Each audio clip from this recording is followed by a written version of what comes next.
What's up? I'm Distal, and you're watching StudioFeed.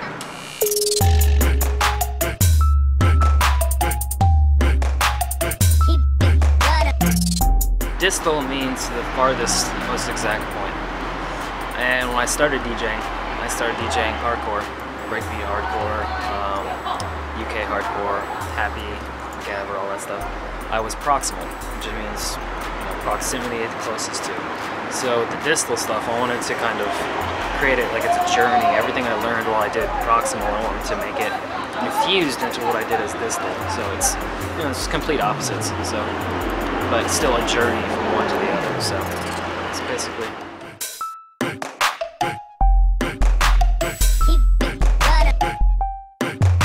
Started DJing when I was 16 years old in my bedroom in the suburbs of Atlanta. My sister took me to raves. My brother introduced me to the quality of music, and my sister took me to the raves, and just kind of took off from there. I knew from the moment I went in, it's going to sound cliche that that's what I wanted to do, but it is. So went to the local shop, bought up all the records I could, and started.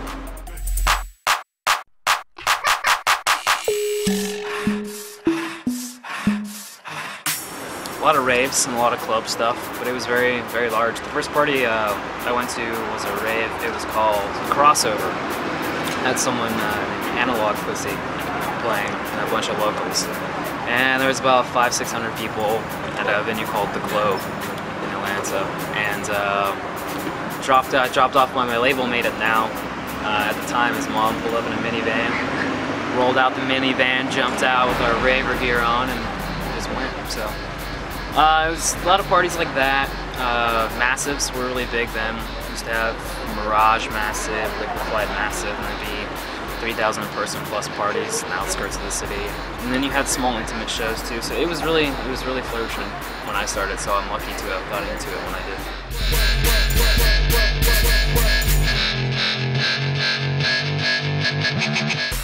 Well, I got into production because I knew it was the next step, and I knew I had a culmination of sounds flowing in my head and in my studio and all my records, and I just knew that I waited long enough and I had enough arsenal and enough brain power. The timing was right because I just knew what exactly I wanted to do, and before I kind of I knew a little bit, but I didn't have the exact direction. And then when I heard dubstep, that's when I knew I can do everything that I've been thinking about doing, and I can do it at this tempo. So that really started out how I started out producing.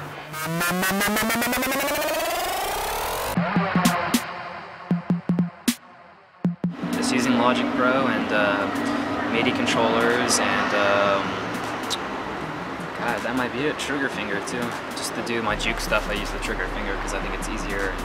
Juke is more loose and free-based, so it's kind of good just to have everything kind of humanized instead of super quantized. But pretty much it, just software and some MIDI controllers. Lots and lots and lots and lots of samples and cutting records. Got a huge library, so I just cut samples all the time. So, I mean, I think it's an endless supply of ammunition, so, I'll start experimenting a little bit more after the album comes out. Try to do maybe a live show. I've just started tinkering with the idea, but not yet. Kind of want to go around, do the DJ thing for a while. I spit psychedelic rap, I got the venom to send it to hell and back. An incredible technical laugh and numerical slash it to let you jam. I developed the rap, the method is effortless. How could you heckle us back? You're thinking you're flashing and you got tats, and now you expect your necklace back, you're a dreamer. My other love basically is film, other than music. Good hard day in the studio. Usually always end it with solid film, glass of scotch. Sit down, watch Criterion Collection, foreign film, something. Got a wicked Laserdisc collection at home. So I'm really into film, writing a little bit here and there and different ideas with it, but who knows, maybe that's the next step, I don't know, doing some film stuff.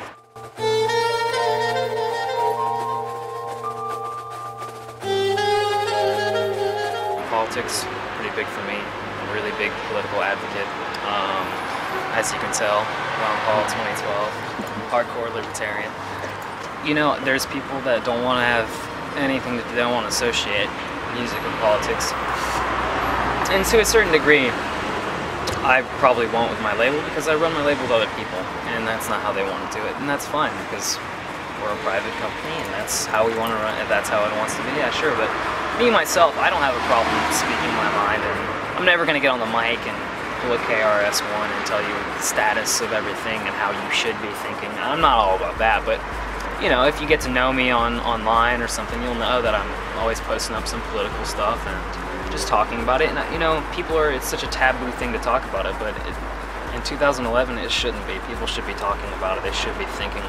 And you know, I might not agree with what you say, but you know, I think you have every right to say it, so go ahead and say it and let's talk about it. But people kind of give the don't ever mix music with politics, but you know, I have a stage, you know, and if it's something little like wearing a Ron Paul shirt, sure. I mean, like I said, I'm not gonna get on the mic and preach, but if somebody can notice that that's what I'm into and get into it through that, it's cool.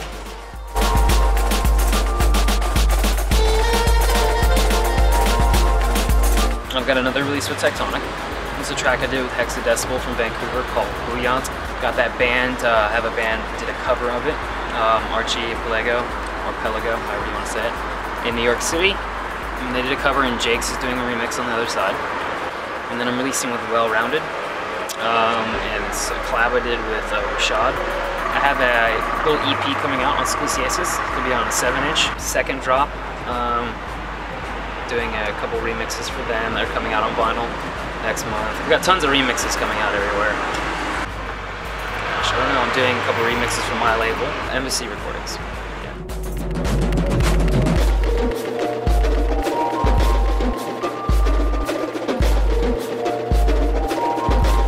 Shout out to my family first and foremost.